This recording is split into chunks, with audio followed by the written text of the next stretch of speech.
Welcome to my Days of Our Lives official channel. I hope everyone is having a wonderful day.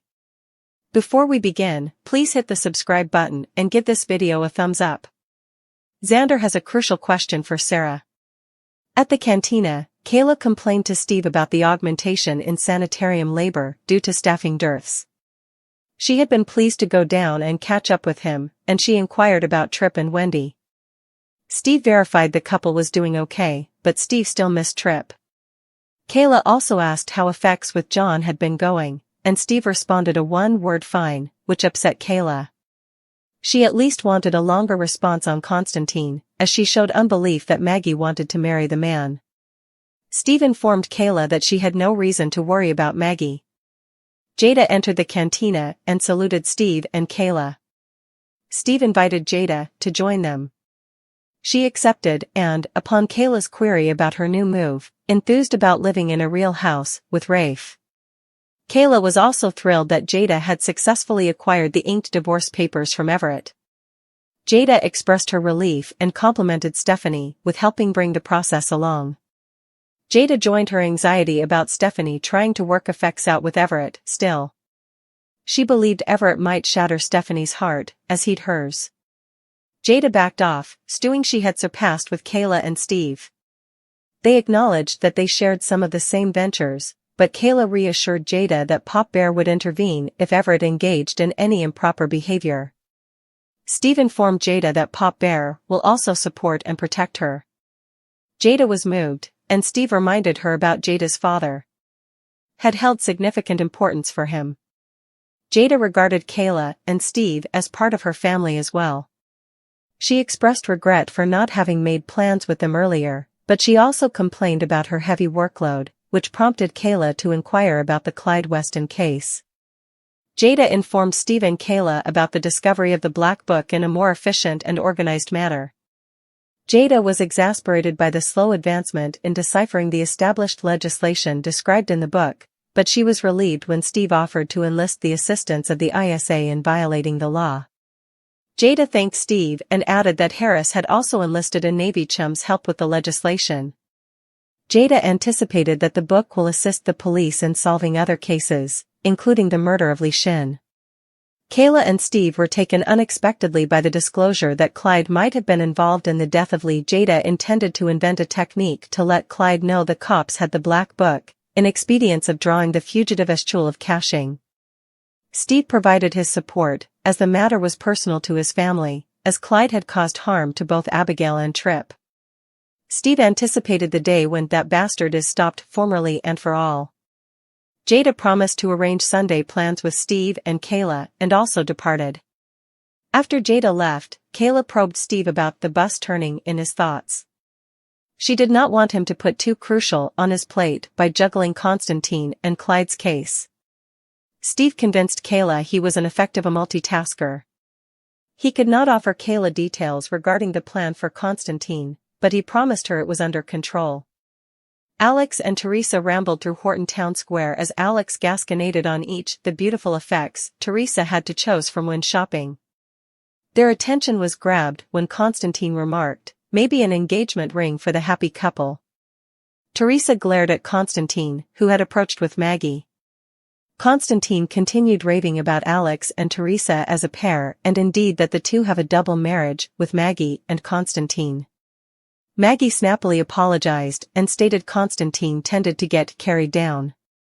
Maggie also shifted her attention to Alex and, more specifically, to why Alex wasn't in the Titan office. She reminded Alex that he demanded to prepare for an important meeting, but Alex smelled back that his timetable was none of Maggie's concern. He'd assigned his VP to the assignment, and besides, Titan was a well-waxed machine, thanks in large part to Alex. Maggie mused that Alex might want to get to the workplace, anyhow. Formerly you are done, stroking yourself on the reverse. When she realized that Alex was sticking still, she mumbled that one of them should go to work, and it would have to be her. Maggie went, leaving Constantine behind with a disappointed Teresa and Alex. Constantine prepared to go when Alex aggressively inquired why Constantine was still standing there, but Alex stopped him. He wanted Constantine to inform the stable hands that a new racehorse was being delivered to the manse. Constantine bristled when Alex stated his plan to move back into the manse and take over the East Sect, where Constantine abided. Alex also blazoned that he'd be chatting with Maggie about Constantine residing at the manse. Constantine scarfed and insinuated that any attempt to remove him would be met with kick by his soon-to-be woman. Teresa sought to play adjudicator and remind the men that the discussion was worthless without Maggie there. Alex compactly told Teresa that half of the estate and half of the cash belonged to him. He wondered openly when the Hortons would be moving out. Constantine replied that the Horton House addition was on time, but he stated he'd enjoyed having the family around. He hoped to enjoy Alex's company, as well. Alex grumbled and left to buy further effects for Teresa. Once Alex was out of sight, Teresa flew on Constantine for bringing up an engagement ring.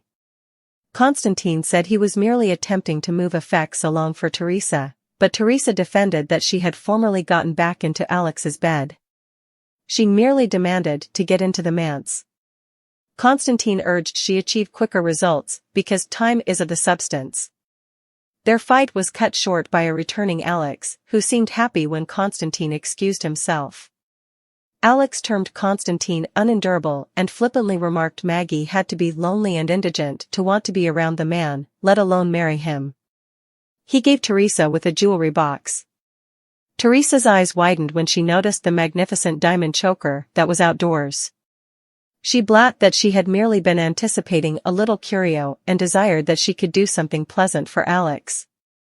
He drew closer and mumbled that he'd many ideas. Furthermore, he kissed Teresa. Latterly, Alex and Teresa stumbled into their apartment as they kissed and went handsy with one another. Teresa tore off Alex's shirt, and he flung her into the bed. Latterly, they lay breathless in one another's arms. Teresa stated she was kind of crazy with Alex and prodded him for a reaction when he failed to respond. He believed that his conduct had spoken louder than any words could. Teresa left the room to reign. Once alone, Alex contacted Kristen, stated he missed her, and agreed to meet up the approaching day. John arrived at the extension in response to upset Marlena's call. When John questioned what was wrong, Marlena stated that Brady had told her about Maggie redistributing Maggie's half of the heritage to the family members left out of Victor's will. John concurred that the development presumably had Constantine losing his mind. Marlena concerned that the move might bring Maggie in deeper jeopardy. While John was concerned, as well, he believed Constantine would bear himself for the time being because Victor's land was so enormous. John did want to phone Maggie, still, to verify Maggie had made no further surprise plans. Latterly, Maggie sat down with John and Marlena. The couple thanked Maggie for including Brady in her heritage share, as it will help Brady to take care of his kiddies financially in the long term. Maggie admitted that joining the fortune had been her plan indeed before Constantine. At Marlena and John's troubled demeanor, she questioned if she had done something wrong. John believed it was more crucial than ever to capture Constantine doing a crime. Marlena and John's curiosity was piqued when Maggie blazoned that she had allowed up the perfect scheme. She described her idea to set Constantine up for embezzling Titan money. Maggie hypothesized that since Alex had been so irresponsible and debonair with plutocrat since he'd acquired his share of the lineage, it would leave Titan open and vulnerable to such a crime. Marlena and John deliberated over the proposal, and Marlena stressed that Maggie wanted to expose Constantine for the lowlife he is.